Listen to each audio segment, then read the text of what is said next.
projet des maisons familiales, nous attachons beaucoup d'importance à l'ouverture au monde et aux autres.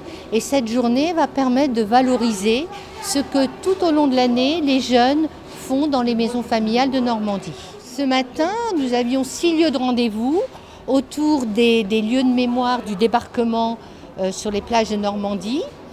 À cette occasion, les jeunes ont pu visiter des musées et faire quelques pas sur les sites historiques. Et à l'issue de cette visite, ils ont pu échanger sur leurs projets. Et chaque groupe a élu un coup de cœur par rapport à un projet présenté. Cet après-midi, à Saint-Lô, les 6 coups de cœur qui ont été sélectionnés seront présentés à l'ensemble des 800 jeunes. Le 75e anniversaire du débarquement est l'occasion pour ces jeunes aussi de découvrir ce qui s'est passé ici, de pouvoir s'ouvrir aux autres et au monde. C'est la thématique des rencontres qui vont se dérouler aujourd'hui. Donc ce matin, les élèves vont découvrir le musée pour voir ce qui s'est passé ici il y a 75 ans. Et puis, avec d'autres, vont pouvoir échanger et présenter aux autres aussi des actions, des projets qu'ils ont réalisés cette année. Ça nous permet d'avoir vraiment des objets concrets devant nous, parce qu'on voit ça en cours, mais là on a vraiment des objets de l'histoire devant nous et ça nous permet après de s'appuyer sur des choses si on a des exposés à faire dans l'avenir à l'école. C'est un bon rassemblement, ça nous permet de nous rencontrer chacun et puis ils n'ont pas forcément les mêmes bacs pro que nous, donc on peut parler de nos formations, échanger et les professeurs aussi, donc c'est vraiment sympa. Pour présenter notre projet qui était le repas à l'aveugle, notre action pro qu'on a créée avec notre groupe du coup. Le projet en fait c'était, on a contacté une association de Caen qui s'appelle l'association Cécitix. Donc on les a contactés pour se mettre en partenariat avec eux pour créer un repas à l'aveugle dans notre établissement avec les autres classes. Vu que nous on travaille dans le service à la personne pour que les autres, les élèves de notre établissement connaissent le ressenti d'une personne en déficience visuelle. On est un groupe de 4 élèves à la MFR de Vire en action professionnelle.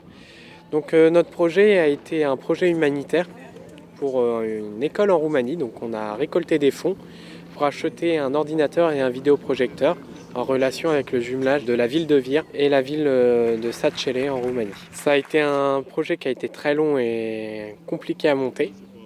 Donc tout d'abord réussir à avoir le jumelage en partenariat. Par la suite de récolter des fonds, donc nous avons récolté plus de 500 €. Je trouve que c'est pas mal de se rassembler. Ça permet de connaître les autres MFR et les autres spécialités qu'il peut y avoir. Nous avons souhaité inviter un grand témoin de cette journée et avons invité donc Rachel Kahn, ancienne sportive de haut niveau et également aujourd'hui comédienne.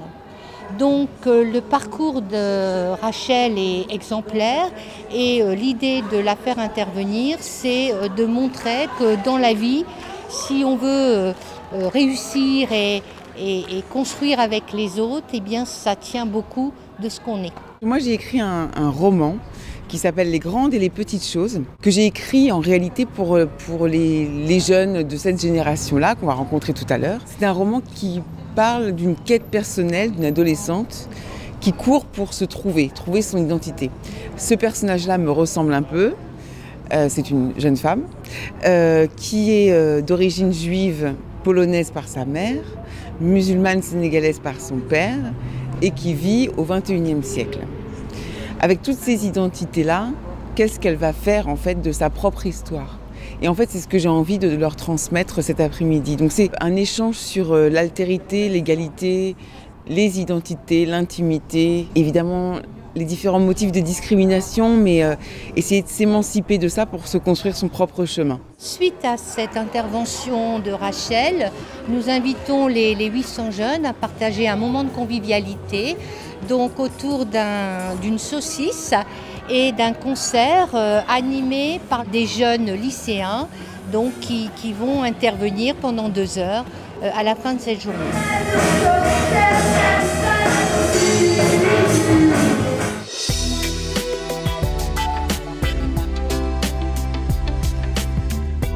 À bientôt sur tvie.tv.